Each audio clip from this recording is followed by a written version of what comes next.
Hey collectors, here is a look at Green Goblin from the No Way Home film under Marvel Legends, and I would like to thank Collectiveverse for this.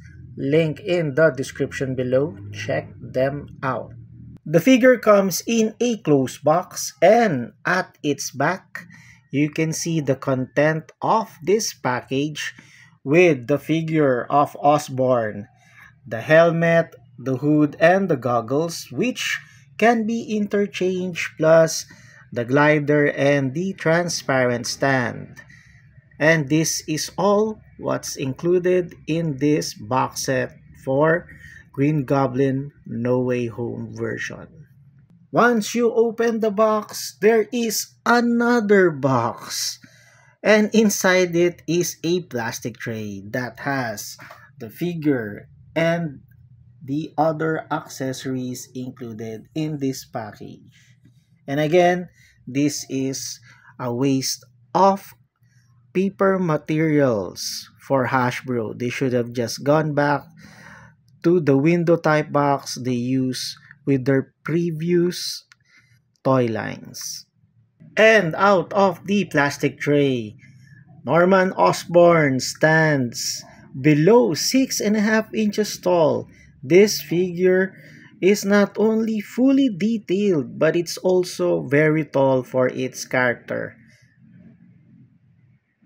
And here is a look at the back side of the figure.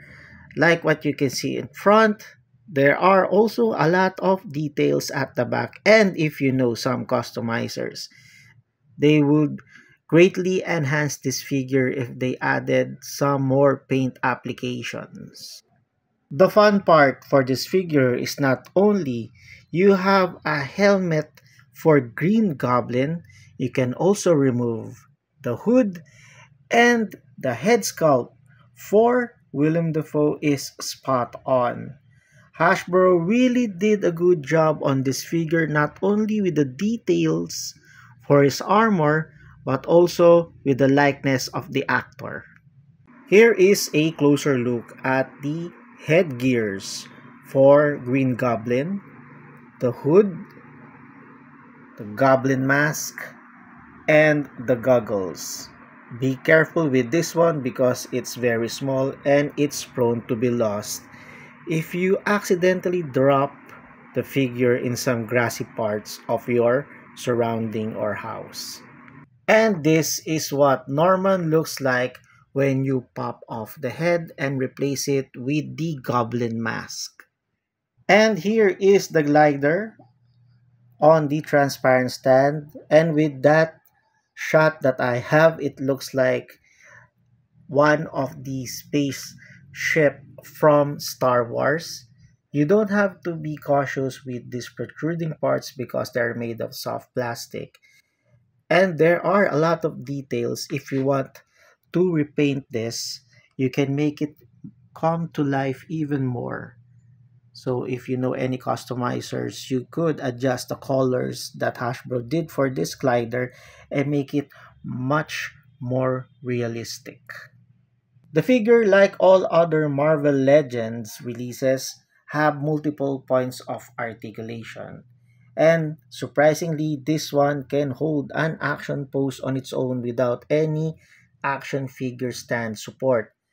But again, I would like to remind everyone to heat up the joints before you go bending them, and that use the stand provided in this package so that your figure won't fall down on your display case.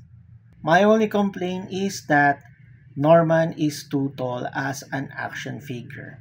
And for size comparison, here he is with Snake Eyes from G.I. Joe Classified line by Hasbro, and Duncan Man at Arms from Masters of the Universe Cartoon Collection by Mattel. With Voltes 5 from the Voltes 5 anime series, SMP line by Bandai, and Buzz Lightyear from Toy Story from Bandai Model Kit. With Tigra from Thundercats by Super 7, and The Dark Knight Batman from ModoKing Model Kit. And finally, with the different Spider-Man from different dimensions. Toby, Tom, and Andrew. And with that, thank you all for watching and see you all again next video.